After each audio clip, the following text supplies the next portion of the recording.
Le matin du 20 mars 1995, 5 individus libérèrent du sarin, un gaz mortel, dans le métro de Tokyo. L'attentat fit 12 morts et plus de 5000 blessés. 2 ans plus tard, le romancier Haruki Murakami, trouvant que les médias japonais s'étaient trop focalisés sur les terroristes au détriment des victimes, publia Underground, un livre qui propose des entretiens entre l'auteur et des survivants ou leurs proches, des médecins, mais aussi des membres de la secte responsable de l'attaque.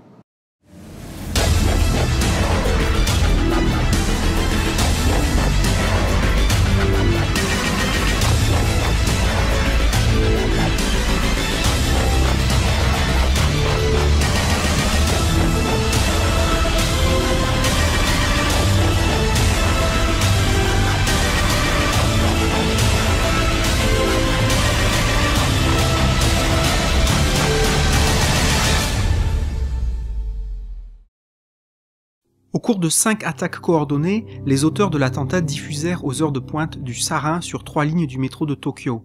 Ils percèrent discrètement des poches contenant le gaz avec les pointes de parapluie qu'ils transportaient, puis s'enfuirent tandis que le sarin à l'état liquide commençait à s'évaporer dans les trains bondés, empoisonnant lentement les passagers, alors inconscients du danger. L'attaque ciblée des trains qui passaient par des stations proches du siège du gouvernement, les responsables de ce chaos étant des membres de la secte Aum Shinrikyo, un culte dirigé par Shoko Asahara.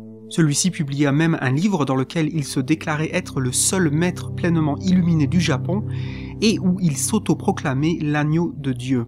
Il y décrit une prophétie apocalyptique qui comprenait une troisième guerre mondiale et un conflit aboutissant à un Armageddon nucléaire. À son apogée, le culte d'Aum Shinrikyo comptait plus de 50 000 membres et semblait avoir les moyens de ses ambitions, prétendant à un moment donné contrôler plus d'1 milliard de dollars. Dans une communauté fermée, les biochimistes de la secte concevaient des armes chimiques et biologiques allant de l'anthrax à l'Ebola. À l'époque, cette attaque au sarin fut l'incident le plus meurtrier au Japon depuis la fin de la Seconde Guerre mondiale. Ce jour-là, les ambulances durent transporter pas loin de 700 patients et près de 5000 personnes se rendirent dans les hôpitaux par leurs propres moyens. L'élément de surprise, ainsi que la méconnaissance des symptômes de l'empoisonnement au sarin, rendirent la tâche des équipes médicales très difficile. D'ailleurs, pour comprendre l'ampleur de l'événement et ses tristes conséquences, saisissons l'occasion de demander à un médecin de nous éclairer sur les conséquences d'une exposition à ce gaz. Ainsi, c'est avec plaisir que nous accueillons à présent Corentin Lacroix, médecin généraliste officiant sur la chaîne Y-Doc,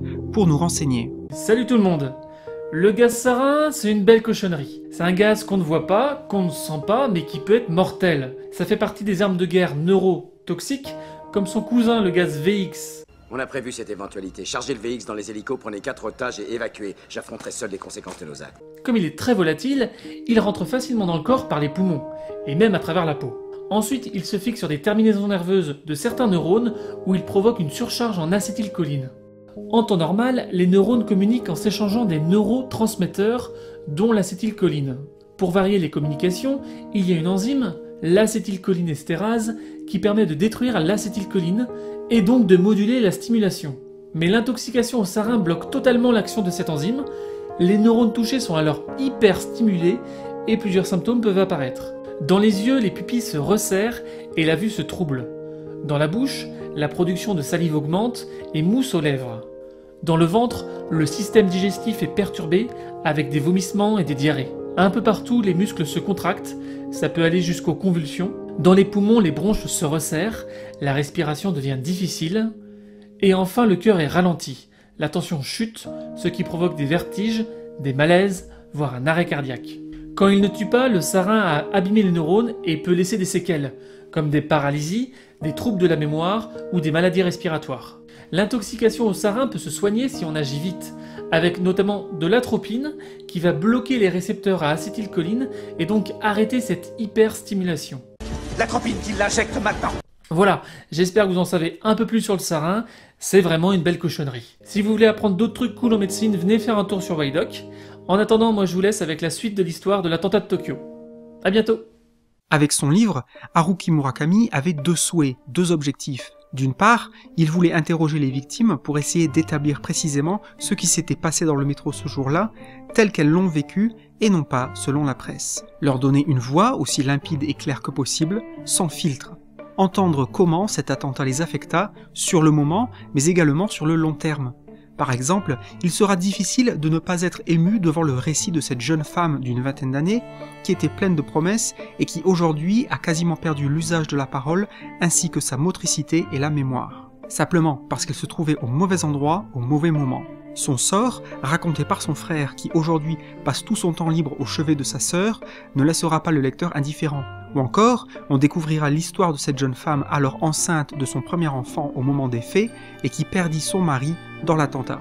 Des récits d'autant plus durs lorsque l'on garde à l'esprit qu'il ne s'agit pas de fiction. Mais au-delà de cet aspect documentaire et collection d'entretiens, l'écrivain veut aussi mettre en lumière une certaine injustice, peut-être propre au mode de pensée et de vie japonais. Cette injustice, c'est celle des doubles victimes. En effet, on découvrira des conséquences inattendues de cette attaque, comme par exemple l'ostracisation de certaines victimes qui iront jusqu'à perdre leur emploi, faute de pouvoir être aussi productives qu'avant. L'auteur pointe du doigt alors une société qui parfois ne semble pas vouloir comprendre ou accepter l'existence même de ces sectes et les conséquences de leurs actions. Une société qui peut-être préfère ne pas voir et qui préfère mettre de côté des gens qui, à la fois, ne peuvent plus servir la nation comme tout à chacun, mais qui sont aussi des rappels constants d'un événement terrible dans l'histoire moderne du pays. L'auteur ne juge pas de loin, il semble sincèrement s'interroger sur son pays, sa culture et in fine la psyché de celui-ci. Il a l'air de ressentir le besoin d'explorer les blessures qui se sont accumulées après l'attaque, de donner un forum aux sans-voix. Le recueil donne ainsi un aperçu de ce qui est attendu des citoyens japonais. On est ici témoin d'une éthique de travail très rigide et d'un enchaînement des routines jusqu'au boutiste qui frise avec l'incroyable, avec notamment ces nombreuses victimes qui essaient d'ignorer leurs symptômes lorsqu'elles se rendent tant bien que mal sur leur lieu de travail, dans de nombreux cas n'y voyant quasiment plus, étant pris de vertiges, de nausées ou encore ayant des difficultés respiratoires. Des gens tellement dévoués à leur devoir qui peut-être se considèrent non pas comme des individus, mais comme des membres d'une communauté plus large, qu'ils se sentent obligés de continuer à avancer et à travailler, qu'importe la situation. Un scénario assez surréaliste, voire incompréhensible pour des lecteurs occidentaux. Pour autant, il ne faut pas voir Underground comme un livre plein de pathos ou comme un tire-larme. L'auteur, assez avare de questions, laisse libre cours à ces personnes et on sent ainsi une grande pudeur et un grand respect à leur égard. Il y a un minimum d'interférence de la part de l'écrivain, il laisse le champ libre à ses interlocuteurs pour qu'ils puissent raconter leurs souvenirs. Il est aussi intéressant de noter que Murakami a choisi de donner quelques renseignements sur le parcours de ces gens. On apprendra par exemple d'où ils sont, quel fut leur parcours scolaire et professionnel, leur situation familiale, etc. Cela peint par conséquent un portrait plus humain, plus tangible et plus épais de chaque intervenant, plutôt que d'offrir une liste désincarnée, factuelle, froide. Le livre n'est ainsi clairement pas fait pour faire pleurer dans les chaumières, mais pour être une collection de témoignages sans le filtre sensationnaliste des médias. On sent le soin apporté et l'influence de Murakami dans la mise par écrit des différentes histoires. Malgré la nature factuelle de l'ensemble, un certain style littéraire se fait bel et bien ressentir. Enfin, l'écrivain ira jusqu'à interroger, en fin d'ouvrage, des membres et des ex-membres du culte responsable de l'attaque, dans l'espoir qu'ils puissent expliquer leurs raisons et comment leur gourou a instillé une telle dévotion chez eux. Le gazage du métro de Tokyo reste l'attaque terroriste la plus grave de l'histoire moderne du Japon. Plus de 20 années se sont maintenant écoulées, tandis qu'Asahara et les autres responsables attendent dans le couloir de la mort. Mais là où ils ont échoué dans leur rêve fou d'apocalypse, ils ont réussi à marquer au fer rouge la société japonaise et son inconscient collectif. Avec cette plongée à la fois touchante, effrayante et fascinante dans la psyché d'un Japon post-traumatique, Haruki Murakami nous invite à lire et à entendre, à défaut de pouvoir comprendre. Un livre hybride qui laissera difficilement le lecteur indifférent entre le recueil de témoignages et l'analyse sociologique, très humain et édifiant.